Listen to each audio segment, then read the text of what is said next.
ಎಲ್ಲರಿಗೂ ನಮಸ್ಕಾರ. ಅಜ್ಜಿ ಹೇಳಿದ ಕತೆಗಳು ಯೂಟ್ಯೂಬ್ ಚಾನೆಲಿಗೆ ನಿಮಗೆಲ್ಲ ಸ್ವಾಗತ. ಇವತ್ತು ನಾನು ನಿಮಗೆ ಒಂದು ಚಿಕ್ಕದಾದ ಆದ್ರೆ ಮನಸ್ಸಿಗೆ ತಾಕುವಂತ ಕತೆಯನ್ನ ಹೇಳ್ತಾ ಇದ್ದೀನಿ. ಕತೆ ಶುರು ಮಾಡೋ ಮುಂಚೆ ಒಂದು ಸಣ್ಣ ಪ್ರಶ್ನೆ ನಿಮಗೆ. ನಮ್ಮಲ್ಲಿ ಇರೋ ಒಳ್ಳೆ ಗುಣಗಳ ಬಗ್ಗೆ ನಾವು ಹೆಮ್ಮೆ ಪಡೋದು ಸಹಜ, ಹಾಗೆ ಸರಿ ಕೂಡ. ಆದ್ರೆ ಅದನ್ನ ಜಾಸ್ತಿಯಾಗಿ ಹೇಳ್ಕೊಂಡ್ರೆ ಏನಾಗ್ಬೋದು ಅಂತ ಯೋಚನೆ ಮಾಡಿದೀರಾ? ಒಂದು ಸಣ್ಣ ಮತ್ತೆ ಶಾಂತವಾದ ಹಳ್ಳಿಯಲ್ಲಿ ಒಂದು ಮುದ್ದಾದ ಅಜ್ಜಿ ವಾಸ ಮಾಡ್ತಾ ಇದ್ಲು. ಆ ಹಳ್ಳಿ ತುಂಬಾ ಸುಂದರವಾಗಿತ್ತು. ಹಸಿರು ಹೊಲಗಳು, ತಾಜಾ ಗಾಳಿ, ಬೆಳಗ್ಗೆ ಹಕ್ಕಿಗಳ ಕಲರವದಿಂದ ತುಂಬಿ ತುಳುಕ್ತಾ ಇತ್ತು. ಆ ಹಳ್ಳಿಯ ಎಲ್ಲರೂ ಆ ಅಜ್ಜಿಯನ್ನ ತುಂಬಾ ಕೆಲಸ ಮಾಡ್ತಾ ಇದ್ರು ಅಂತ ಇಷ್ಟಪಡ್ತಾ ಇದ್ರು. ಅಜ್ಜಿ ಪ್ರತಿದಿನ ಬೆಳಗ್ಗೆ ತುಂಬಾ ಬೇಗ ಎದ್ದೇಳ್ತಾ ಇದ್ಲು. ಸೂರ್ಯೋದಯಕ್ಕೂ ಮುಂಚೆ ಮನೆಯನ್ನ ಸ್ವಚ್ಛ ಮಾಡ್ತಾ ಇದ್ಲು, ಅಡಿಗೆ ಮಾಡ್ತಾ ಇದ್ಲು, ನೀರ್ ತಗೊಂಡ್ ಬರ್ತಾ ಇದ್ಲು, ತೋಟ ನೋಡ್ಕೋತಾ ಇದ್ಲು. ಇದೆಲ್ಲವನ್ನ ಅವಳು ತುಂಬಾ ಶ್ರಮ ಪಟ್ಟು ಮಾಡ್ತಾ ಇದ್ಲು. ಅವಳ ಅಡಿಗೆ ತುಂಬಾ ರುಚಿಯಾಗಿತ್ತು, ಹಳ್ಳಿಯಲ್ಲೇ ಪ್ರಸಿದ್ಧವಾಗಿತ್ತು.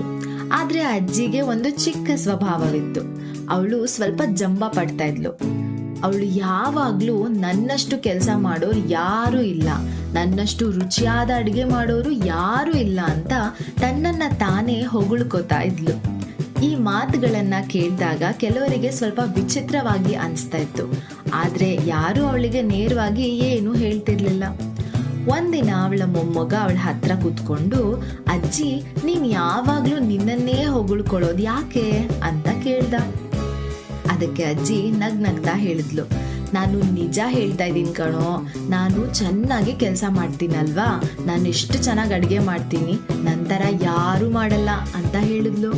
ಮೊಮ್ಮಗ ಏನು ಹೇಳಲಿಲ್ಲ. ಆದ್ರೆ ಅವನ ಮನಸ್ಸಲ್ಲಿ ಒಂದು ಯೋಚನೆ ಬಂತು. ಮರುದಿನ ಬೆಳಗ್ಗೆ ಅವನು ಹಳ್ಳಿಯಲ್ಲಿರೋ ಬೇರೆ ಮನೆಗಳಿಗೆ ಹೋಗೋಕೆ ತೀರ್ಮಾನ ಮಾಡ್ದ.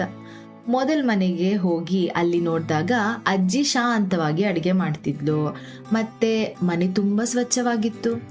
ಮತ್ತೊಂದು ಮನೆಗೆ ಹೋದಾಗ ಅಲ್ಲಿದ್ದ ಅಜ್ಜಿ ಎಲ್ಲರೊಂದಿಗೆ ತುಂಬಾ ಪ್ರೀತಿಯಿಂದ ಮಾತಾಡ್ತಾ ಇದ್ಲು. ಇನ್ನೊಂದು ಮನೆಯ ಅಜ್ಜಿ ತುಂಬಾ ರುಚಿಯಾದ ಊಟವನ್ನ ಮಾಡ್ತಾ ಇದ್ಲು.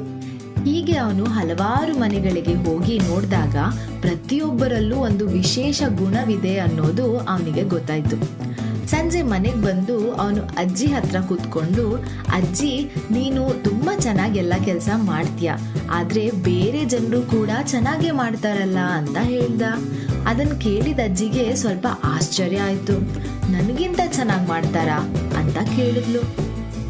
ಮೊಮ್ಮಗ ನಿಧಾನವಾಗಿ, ಹೌದು ಅಜ್ಜಿ, ಪ್ರತಿಯೊಬ್ಬರಿಗೂ ತಮ್ಮ ತಮ್ಮ ವಿಶೇಷವಾದ ಗುಣಗಳಿರುತ್ತೆ ಅಂತ ಹೇಳ್ದ. ಆ ಮಾತು ಅಜ್ಜಿ ಮನಸ್ಸಿಗೆ ತುಂಬಾ ತಾಕ್ತು.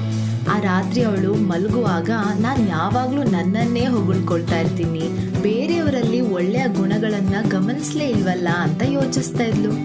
ಮರುದಿನ ಬೆಳಗ್ಗೆ ಅಜ್ಜಿ ತನ್ನ ನೆರೆ ಮನೆಯ ಅಜ್ಜಿಯ ಮನೆಗೆ ಹೋಗಿ, ನೀನ್ ಮಾಡುವ ಅಡಿಗೆ ತುಂಬಾ ರುಚಿಯಾಗಿದೆ ಅಂತೆ ಅಂತ ಹೇಳಿದ್ಲು. ಅದನ್ನ ಕೇಳಿದ ಆ ಅಜ್ಜಿ ಸಂತೋಷದಿಂದ ನಗ್ತಾ ಇದ್ಲು. ನಂತರ ಅವಳು ಇನ್ನೊಬ್ಬರ ಮನೆಗೆ ಹೋಗಿ, ನಿಮ್ಮ ಮನೆ ತುಂಬಾ ಸ್ವಚ್ಛವಾಗಿ ಇಟ್ಕೊಂಡಿದ್ಯಾ ಅಂತ ಹೇಳಿದ್ಲು. ಹೀಗೆ ಅವಳು ಎಲ್ಲರಲ್ಲೂ ಒಂದೊಂದು ಒಳ್ಳೆಯ ಗುಣಗಳನ್ನ ಗುರ್ತಿಸಿ ಅವರನ್ನ ಮೆಚ್ಚೋಕೆ ಪ್ರಾರಂಭವನ್ನ ಮಾಡಿದ್ಲು. ಆ ದಿನದಿಂದ ಅಜ್ಜಿ ತನ್ನ ಜಂಬವನ್ನ ಬಿಟ್ಟು ಇತರರಲ್ಲಿ ಒಳ್ಳೆಯದನ್ನ ಮೆಚ್ಚಿಕೊಳ್ಳುವ ಗುಣವನ್ನ ಹುಡ್ಕೋಕೆ ಶುರು ಮಾಡಿದ್ಲು. ಹಳ್ಳಿಯವರಲ್ಲಿ ಅಜ್ಜಿಯ ಮೇಲೆ ಪ್ರೀತಿ ಇನ್ನೂ ಜಾಸ್ತಿ ಆಯ್ತು.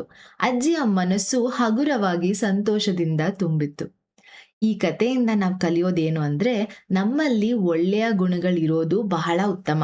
ಆದ್ರೆ ಅದನ್ನ ಜಂಬವಾಗಿ ತೋರಿಸ್ಕೊಳ್ಳೋದಕ್ಕಿಂತ ಇತರರಲ್ಲಿ ಒಳ್ಳೆಯ ಗುಣವನ್ನ ಗುರ್ತಿಸಿ ಮೆಚ್ಚಿಕೊಳ್ಳೋದು ಇನ್ನೂ ದೊಡ್ಡ ಗುಣ. ನಾವು ಇತರರನ್ನು ಮೆಚ್ಚಿದಾಗಲೇ ನಮ್ಮ ಮನಸ್ಸು ನಿಜವಾಗಿ ದೊಡ್ಡದಾಗುತ್ತೆ. ಈ ಕತೆ ನಿಮ್ಗೆಲ್ಲ ಇಷ್ಟ ಆಯ್ತು ಅಂತ ಭಾವಿಸ್ತೀನಿ. ಇದೇ ರೀತಿ ಬಹಳಷ್ಟು ಕತೆಗಳನ್ನ ಕೇಳೋದಕ್ಕೆ ನಮ್ಮ ಚಾನೆಲಿಗೆ ಸಬ್ಸ್ಕ್ರೈಬ್ ಆಗಿ.